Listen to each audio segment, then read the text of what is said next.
Viewers, if you're joining us right now on Insight tonight, we're talking about, or rather the focus is on World Maritime Day. But to get to understand what this day means to you and I, we've got an expert like no other. One of the most distinguished maritime experts in the continent of Africa. And we are blessed to have her in this country. And she did serve at some point as the principal secretary in charge of this very matter in the government. Right now, she serves as a special envoy and advisor to the president on matters of maritime and other things as well. Ladies and gentlemen, I introduce to you Ambassador Nancy Karigithu. Karibu sana. Asante sana. It's a pleasure to have you. I'm honored. Thank you. Asante sana. I think just straight off the bat, one of the things that we really wish to understand is there's a buzzword that's been going around over the last few years. The buzzword has now become an entire department of the government. Okay. But there's still a lot of people that don't understand what this is. Would you care to break this down for us as simply as you can, what the blue economy actually is? All right. Thank you very much to our viewers. Thank you for joining us. Let me start by saying that, or wishing us a happy World Maritime Day. Happy World Maritime Day. Navigating the future, safety first. We'll talk about that in a second. Okay. So how does it differ from a conventional economy, if you say? The blue economy is, let's say, a generic term that is used to describe the economic exploitation of the resources and other related activities to do with the oceans and seas. Yes, if you could say that. Right. And one of the biggest activities, there are many, there are 13 sectors, 15 subsectors, and 87 different activities. Wow. That's what has been determined. When we talk of the blue economy, is the waters in the oceans and also inland water bodies that can be used for navigation. So in the case of Kenya, we could be talking of our coastline. And because this is an area that is very much impacted by international conventions, and the mother of which, the convention that regulates all the uses of the sea, is known as the United Nations Convention on the Law of the Sea, that was agreed upon by the entire fraternity of humanity, because as we know, the Earth, somebody asked once, why do we call it planet Earth? We should have called it planet Ocean, because 71% of the world is actually water. Absolutely. We can see from the globe here, it's mainly blue. Yes. Right. And you've not even counted the inland water bodies, so the lakes, the rivers and so on. It's quite mind-boggling to imagine how much that represents. Now, when we think that we could leave that all silent and sleeping, no exploitation of the resources, living, non-living. In fact, we are told that we don't even know half of what is available in those spaces. Right. Then you begin to imagine that we are literally ignoring a big chunk of what we could be using for economic development. That doesn't, discount also the inland water bodies. And in Kenya, you begin to see the Lake Victoria, the second deepest freshwater lake in the world. Absolutely. Then you've got the Lake Turkana, which has enormous potential. In fact, it's called, also known as the Jade Sea. Enormous touristic potential, not to mention also the fisheries potential, and many others. We've got Lake Bogoria. I mean, absolutely unique water bodies. Unique water bodies, which we've not even... Great potential. With great potential for a country that is looking for resources to develop. Now, we've been told and we've learned, and we did this when we were doing our first national maritime conference in 2015. We were able to work with experts and to determine that even Kenya, I call it the liquid estate that we have, the water bodies. When you count how much space we've been allowed by the Convention on the Law of the Sea, then you count the inland water bodies, because under the EEZ scheme, you're talking of 300 nautical miles from the shoreline. From the shoreline, yes. Those are waters under Kenya's jurisdiction. Then you count the water bodies, you put them together, then you'll begin to see that our liquid estate could comprise of 37 more counties. If we look at... Wow. That big. Yeah, sorry, 31 more counties. We could create... If we look at what we have now, we could create another 31 counties. That's incredible to imagine. Incredible. And when you think about that, just sorry to cut you short, but when you think about that, then immediately you're looking at the economic potential of such a resource. Economic potential, opportunities for national development, right. Wealth creation for the country, and jobs, businesses. Oh. It's incredible. Enormous. It's incredible. But then somebody would ask, if it's this incredible, and well, we've had these resources for as long as we've been a state and so on. What are the challenges and what's stopping us from achieving even half of the potential that these resources avail to us?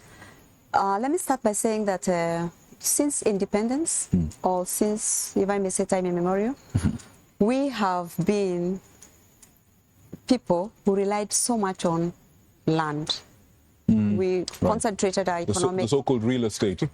Yes, the real estate. Yes. Water was for leisure, and even then we could say that we turned our backs to the sea in terms of potential for economic development. Part of it is because of lack of awareness. We did not see, but... And give it to us. We are not the only ones, because that has been the blue economy concept has only gained momentum not very long ago, because recently, yes. When we were concentrating on the green agriculture, some countries in the small island countries in the Pacific said, we don't have the land ourselves. Right. So, but we've got massive water. And that's what we live from, and then therefore the blue economy concept started developing. And you're talking of many opportunities. You're talking of fisheries, you're talking of transport, you're talking of tourism. Right. And it begins, it's mind-boggling of what you can do. You can do controlled development, for example, aquaculture. Aquaculture. Farming fish, or you can get the wild fish. A big potential. Then also the ocean is one, if you could say, and there are some specific features that give us, let me say, advantages. For example, if you think of the wild beast migration, would you believe that when that one is happening on land, there is another even bigger migration happening on land because of our geographical positioning and along in our waters at certain times of the year? Because of the way the world is, there is an upwelling conditions that bring us fish from as far away as even Australia. There's another migration. So we are on that, path. So the path, yes. You're talking sports fishing. You're talking of food security. A lot of things that we could do with that, but again, let me say that it takes a lot of issues to put it all together. You're talking of governance issues. You're talking of an area that is 65% of that ocean is under no man's jurisdiction. And that's where the law, the cooperation, international cooperation on a grand scale must take place. Yes. So I'm listening to you and I'm thinking to myself, there was a time when we didn't have this sort of structure. Yes. There was a time which it seemed like the wild, wild west, if you may.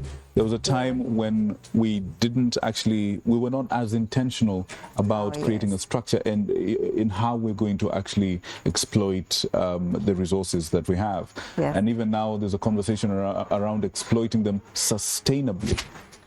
What would you say is the single most imperative or motivation for this sort of change? What caused everyone to wake up and, you know, they turned their backs on these resources? What caused everyone to turn back to these resources?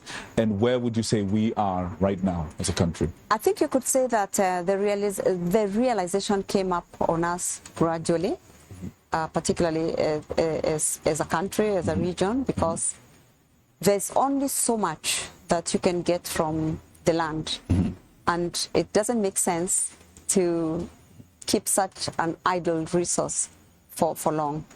Look at us with a youth bulge, and you know, land resources shrinking, and you know, with all the potential in the sea. How can you not? Absolutely. Can we not? Absolutely.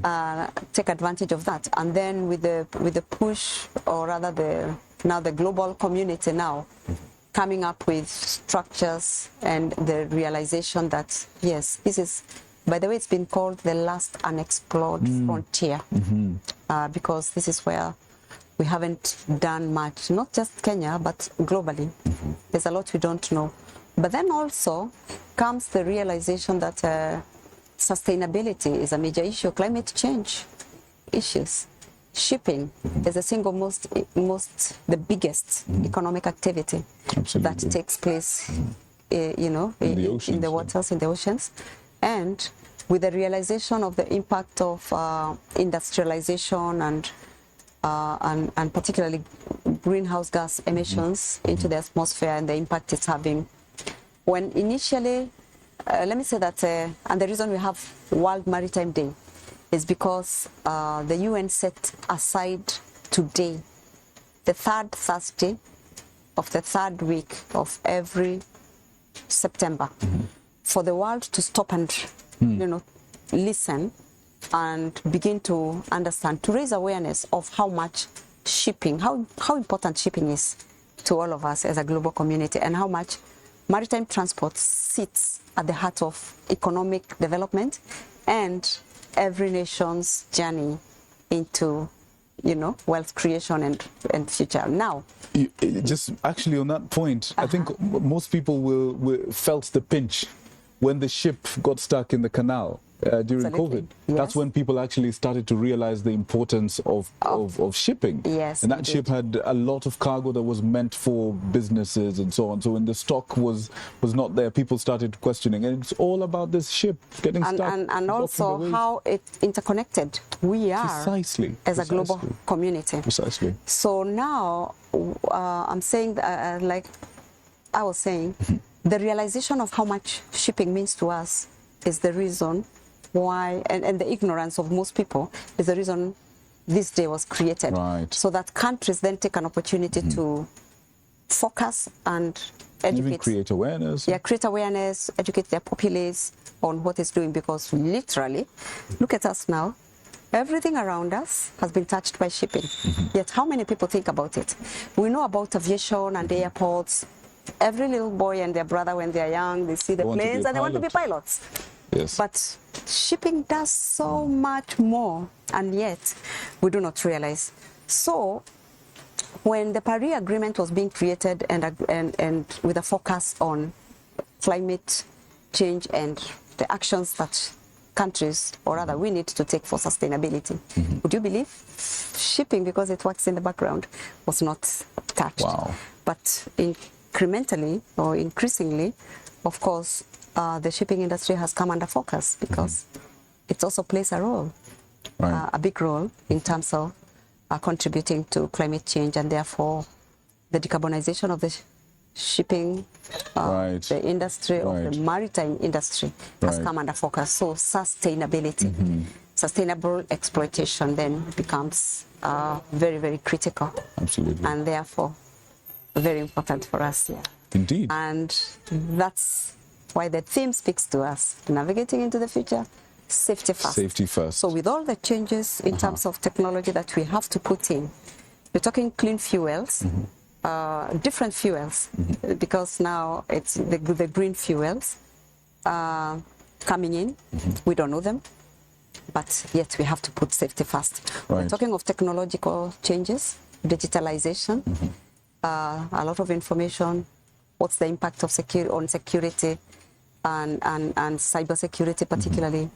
How do we navigate, how to navigate into that future, but of course without losing focus on safety. Safety first. Safety first, yeah. You know, there's a lot we could talk about there. Just in that the answer you gave to the previous question is a whole lot. Thank you. For example, in cybersecurity, a few years ago, ladies and gentlemen, Musk was hacked.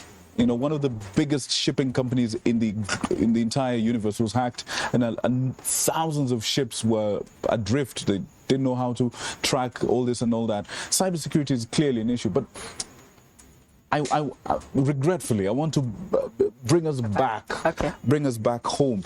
Yeah. The oceans are vast, like you said. Yes. And basically our waters are vast. And since now the focus is on this thing that a lot of people had ignored for years and years, then there's a sense in which we feel like we're playing catch up. Yes. So then a question comes. It does look like quite a lot of investment is needed to not just get up to speed, but to do it properly. You're talking about cleaner fuels and cleaner shipping, you know, more conscientious shipping.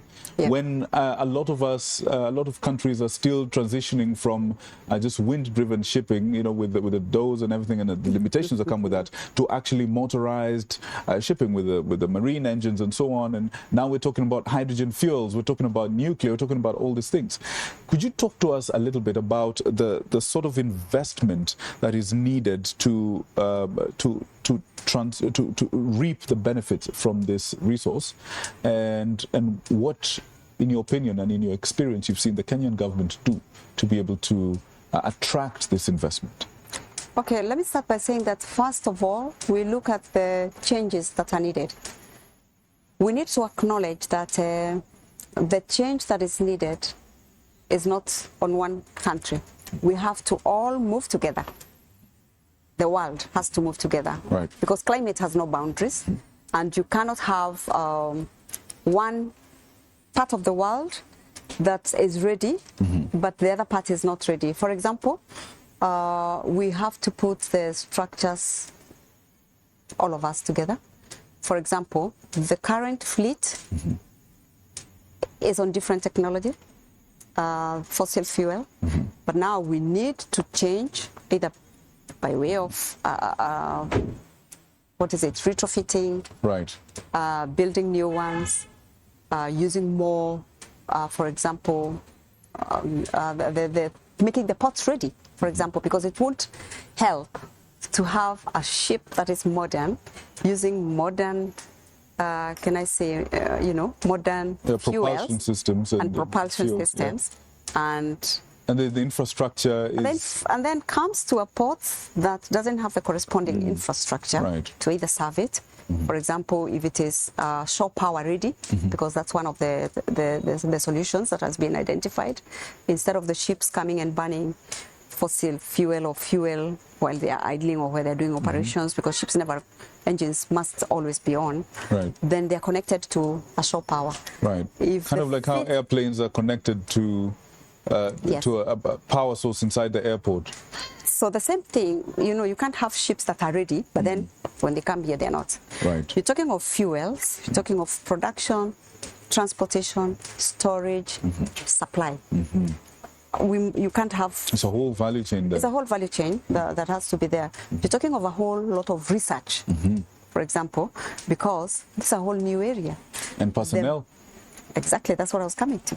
The people, how both onshore, offshore, the ports, how are we going, you know, how do we train them to be able to work with the new fuels, the standards, you know, even within the ports. So you begin to see that there's a whole raft of, you know, changes and solutions that we need.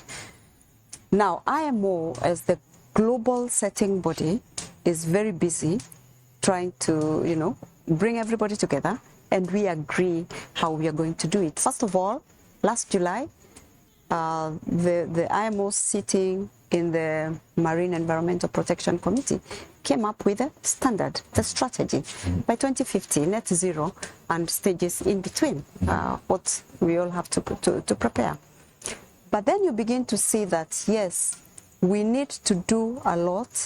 We may not have the finances, because when you think about the developed world, the imbalance in resources, but one of the principles is we must have a just and equitable transition, because this is a major transition. We can't leave anybody behind. Right, you said everyone has to move together. All of us have to move together. Right. So it's coming up with a balance. First of all, yes, working together in collaboration, that we must do. I mean, it's recognized as a global community, we have to do that. And because there has not been a definition really standard of just equitable transition, leaving no one behind, it's working out how does it impact me as a country, my people, the stakeholders, going right down to the local communities who rely on or who are impacted by this, the industry, and then coming up with the solutions, adaptation, and also mitigation. Because when you begin to think about it, for example, Africa has contributed very little into this crisis that we are in, and yet Africa but we're has bearing suffered the a biggest lot. brunt. So how do you place the balance in terms of equitable transition? Absolutely. Then you also find that of the funding that we need,